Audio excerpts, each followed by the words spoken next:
એ તો જોઈએ જ ને ચોલી. 9 દિવસ તો 9000 રૂપિયા આપણે ચોલી ના કરી નાખ્યા. પછી પાછું ચોલી હોય તો આપણે ધોળી દેખાવું હોય ને, હે તો આપણે મેકઅપ કર્યો. મેકઅપ વગર પછી કેવા લાગી સૌ? મેકઅપ તો જોઈએ. રોજ પાછા મેકઅપ ના 800 રૂપિયા પ્લસ આપણે વાળ છે એમાં ઇસ્ત્રી મરવા ગયા હતા ને, સીધા કરાવડે કુરકુરિયા વાળ છે તો એના પાછા 5000 રૂપિયા ઈ દીધા આપણે. તો આપણને ભૂખ તો પાછી લાગે જ છે એટલી. તો 9 દિવસ રોજ બહારનું ખાવાનું, તો રોજ એવરેજ આપણે 600 થી 700 રૂપિયાનું બિલ બનાવ્યું 9 દિવસ માટે. તો 5 થી 6000 રૂપિયા બીજા આ થઈ ગયા.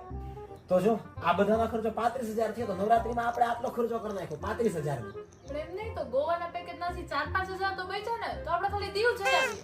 ઉભી કરે તારી બેની આવી હતી ને આપણી સાલી સાહિબા, હે એનો એક દિવસનો પાસ ને ચોલીના નહીં ગણવાના, તેનાય પાછા મેં બીજા આપ્યા 3000 રૂપિયા અને 18% જીએસટી નાખી દે.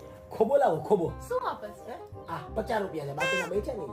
આમાં છે ને તું ને તારી બેન અને એક પ્લેટ છે ને પાણીપુરી ખાઈ લેજો દિવાળી દિવસે મારા તરફથી, હો ને.